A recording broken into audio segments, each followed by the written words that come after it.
Yeah, so this may not be so usual, but sometimes it can also happen that the moderator can also be the presenter. So today, that's going to be the case. I am going to present our preliminary, our summary report, summary of our report on our latest top modules H1 2023 report, which we recently published. Please allow me to share my screen.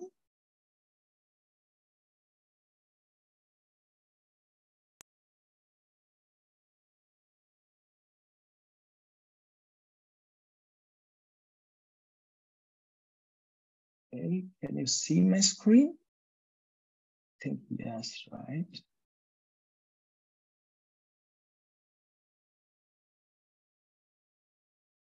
Okay, so just a minute, let me adjust my screen. Okay, thank you.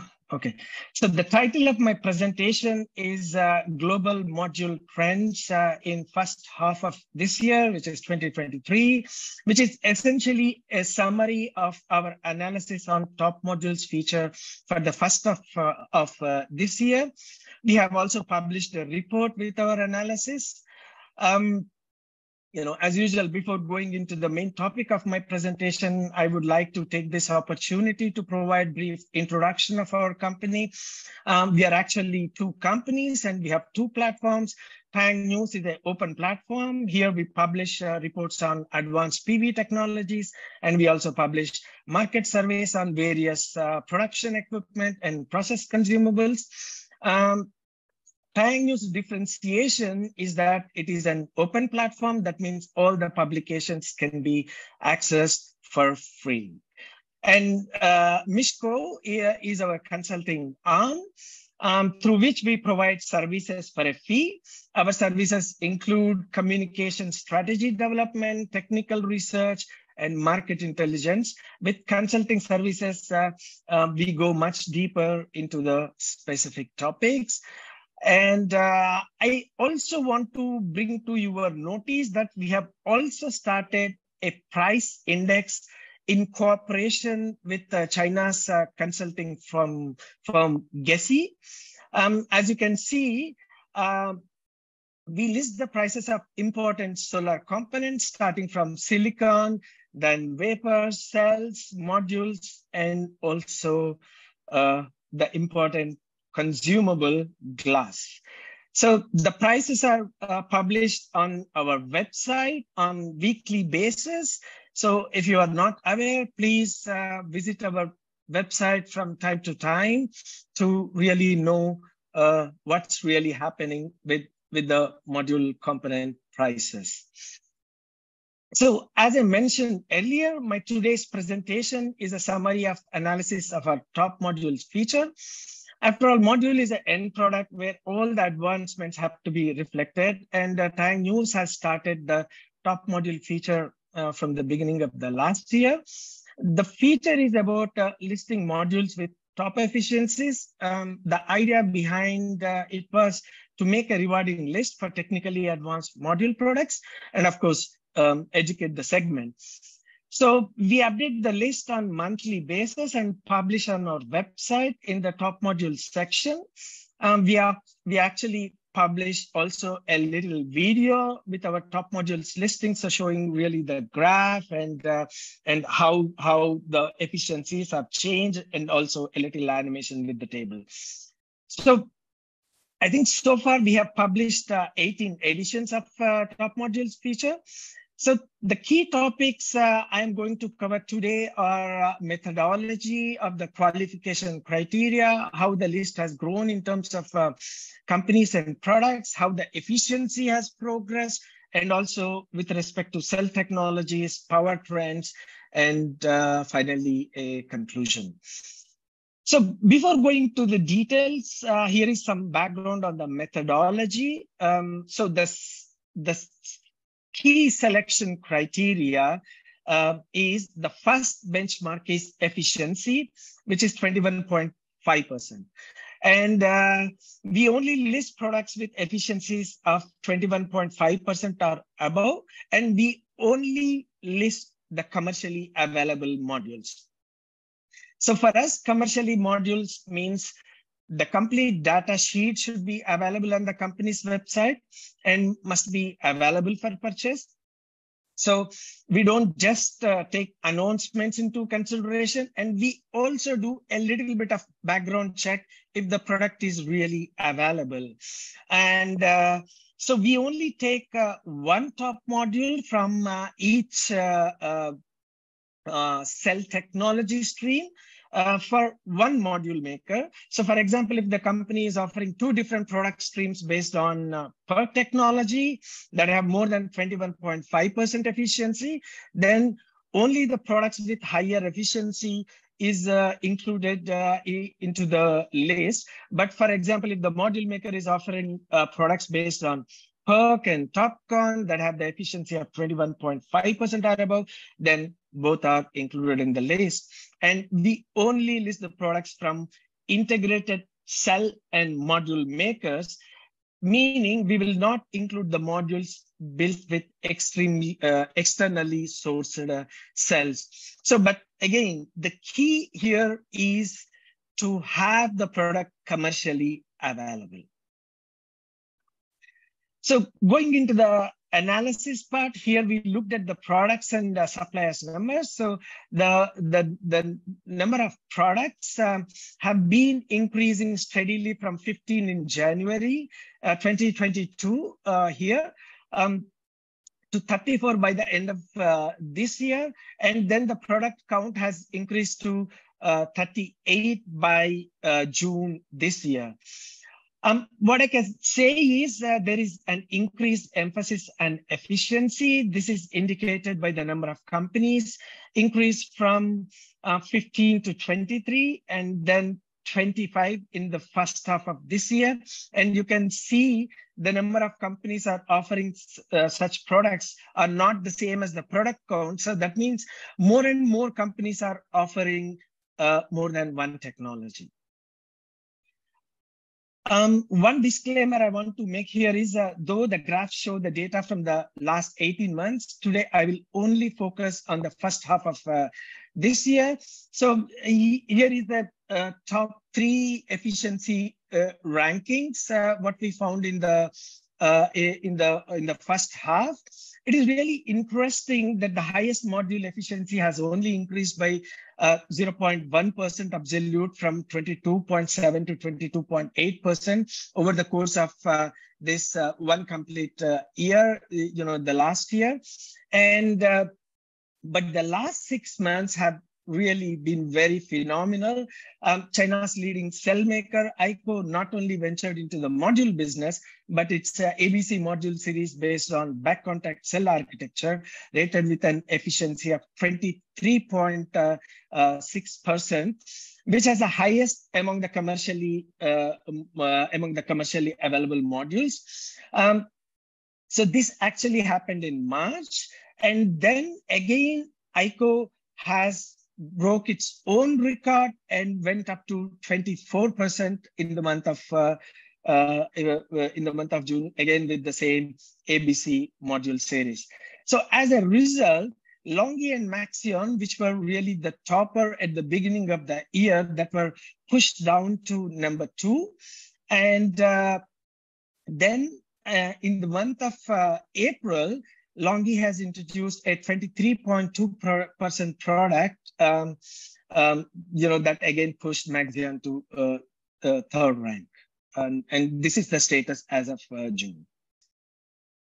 As far as the top of each cell technology, as discussed in the previous slide, Aiko, Longi, and Maxion were the toppers at the beginning of the year. Then Aiko hit the top twice with 23.6% and 24%.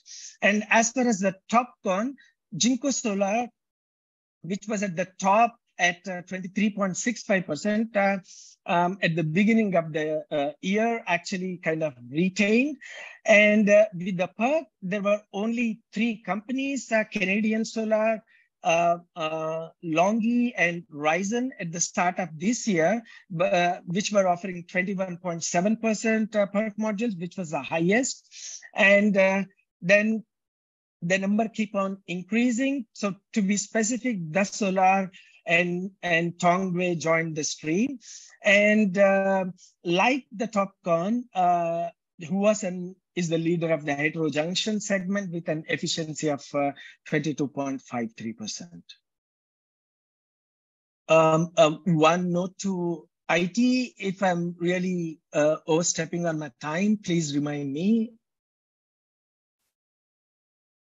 Okay, so for the purpose of the analysis, we have divided the products into 4 efficiency categories: greater than 22.5%, and then greater than 22% to 22.5, greater than 21.7, and to 22%, and 21.5 to 21.7. So what you see here is the share of these efficiency bands in total product count. So what we observed is more and more high efficiency products are introduced into the market. So the share of the lowest efficiency band is actually decreasing from 53% in the beginning of the year to 47%. And this is more or less gained by the 22% to 22.5%. This is typically represented by HJT and TOPCon.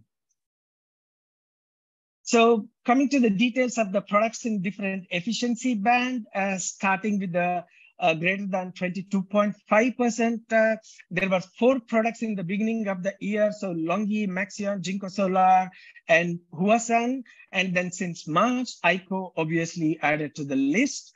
I think I will really rush through the slides, as I heard I just have only 5 minutes. So as you can see, this is the 22% to 22.5%. This is really the hot band. So I will just stick to the changes in this year. So in March, Tongwei started offering its top modules in commercial space with efficiency of 22.4%. And then Astro Energy has also increased the efficiency of its products from 22.1 to 22.4.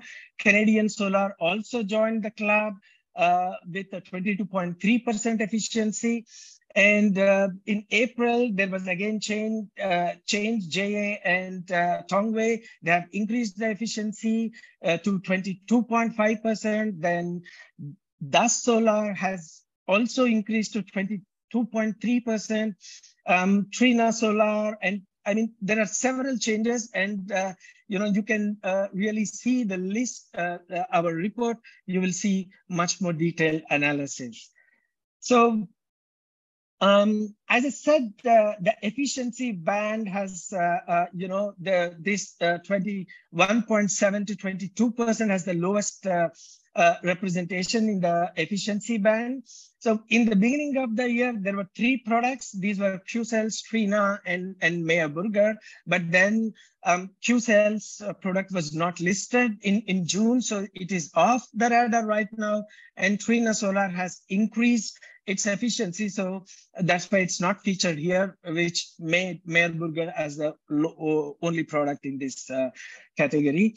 So this band is mostly represented by PERC, so I could not draw a graph because so many companies are there and so many changes. So if you just take out the Ginergy here, which is a heterojunction module, so this really represents PERC.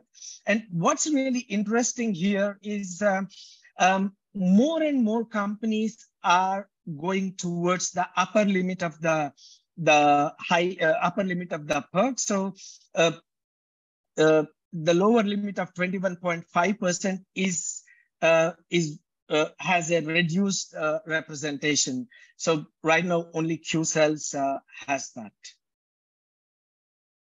So in the following slides, I will provide the technology-wise insights covering the number of products, efficiency range, and products. Starting with IBC, the top and bottom efficiencies are represented by Aiko and SPIC. And so this is really 22.8 to 2.3%. And as I mentioned several times, so because of Aiko, so the upper limit has been increased. And the products, as we all know, so these are really Aiko, Longi, Maxion, and SPIC. These are the companies that are offering products in this cell with this cell technology category. And as far as the products for heterojunction, so the number of products in January from 6 increased just only by 1 number to 7. And their efficiency band almost remained the same, like from the beginning of the year, from January 21.68 to 21.53. So these efficiency bands are really represented by Huasan and Meyer Burger. So other products are Canadian Solar's, Ryzen, Aiko, Meyer Burger, and Ginergy. And as far as the TOPCon, I think it's really difficult to cover in detail. So you please refer to our report where you can see in-depth analysis.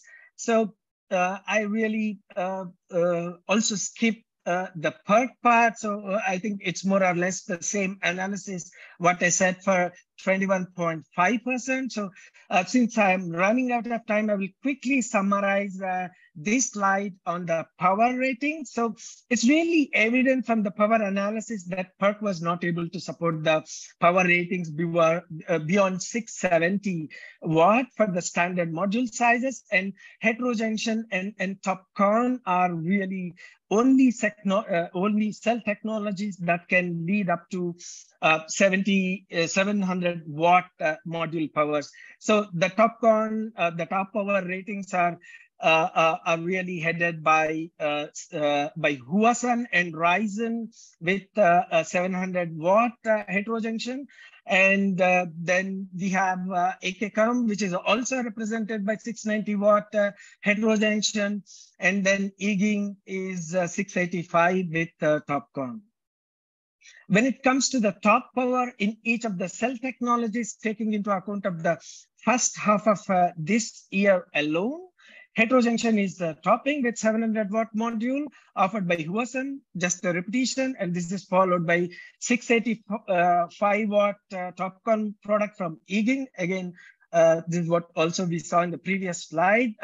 So there were close to 10 PERC products with the rating of 670 watt. That was the highest for most of the last year. But then Canadian Solar 675 product is topper for the first half of this year, and it actually remained like that. As far as the IDC, Longi's HIMO 6 with a power of 690 watt was at the top at the beginning of the year, but in March, again, Aiko surpassed this also in power, not just in efficiency, first with a 610 watt module, and then again with the 620 watt module in June, corresponding to 24% efficiency. So here I would like to conclude my talk. So, I don't want to read my entire slide. I think what we really see is a very stronger emphasis on efficiency. The highest module power has really, jumped twice in the last 6 months, 23.6 and 24%. And, right now, 50% of the products are close to 50% are represented by PERC, but I think this is changing, probably change a lot towards the end of the year with 22% to 22.5%, which is the band of a typical PERC and heterojunction. This is really growing. So then PERC efficiency, we still see this limit of 21.5 to 21.7%. As far as the power of the module, greater than 600 watt power are dominant in our listing with more than 45% share. So again, repeating, so please refer to TaiyangNews Top Solar Module 2022 H1 2023 for further analysis. Thank you very much.